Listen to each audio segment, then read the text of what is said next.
I'm Amy Cherry. This local news is a service of Flagler County's Toyota dealer. Beaver Toyota, here to wow ya. Getting you ready for the unusually cold temperatures that are hitting our region, Flagler County officials have some tips. Rich Petchke reports. Officials ask residents and visitors to protect their life and property during this cold weather event, and they say to practice the 5 Ps: protect people, protect pets, protect plants, protect pipes, and practice fire safety. Children, along with the elderly, are the most sensitive to cold temperatures and strong winds. Authorities are also asking people to check on their neighbors who may need assistance. Operators of the Sheltering Tree on North Pine Street in Bunnell say they will be open to accommodate those without housing and will be serving a hot meal at 6 p.m. along with breakfast in the morning. From the WNZF Newsroom, I'm Rich Petchke. This portion of WNZF Local News, a service of the Daytona Beach International Airport. Fly to the Big Apple in a New York minute on JetBlue from the Daytona Beach International Airport.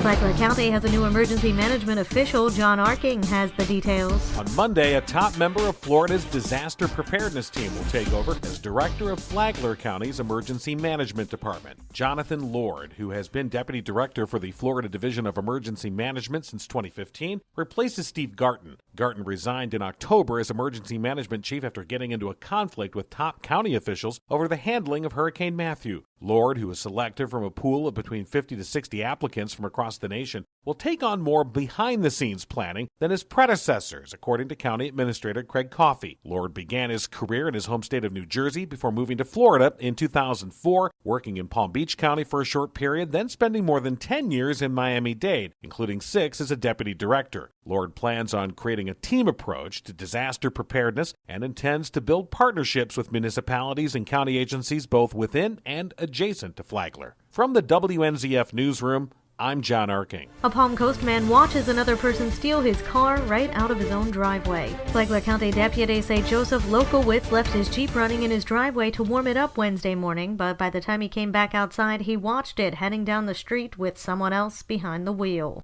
Police used built-in Bluetooth in the vehicle to track it to Derbyshire Park. Their deputies found it abandoned. A laptop, a baby stroller, and other personal items inside the Jeep were gone. Police say the person who stole it also ripped off the rearview mirror in an attempt to disable the GPS system, cracking the windshield in the process.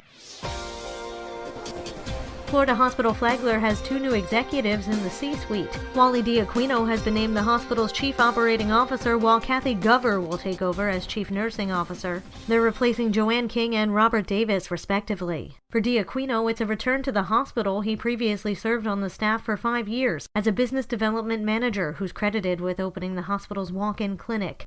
Both Diaquino and Gover previously worked at Florida Hospital. And now you're up to date on Flagler's Morning News. I'm Amy Cherry.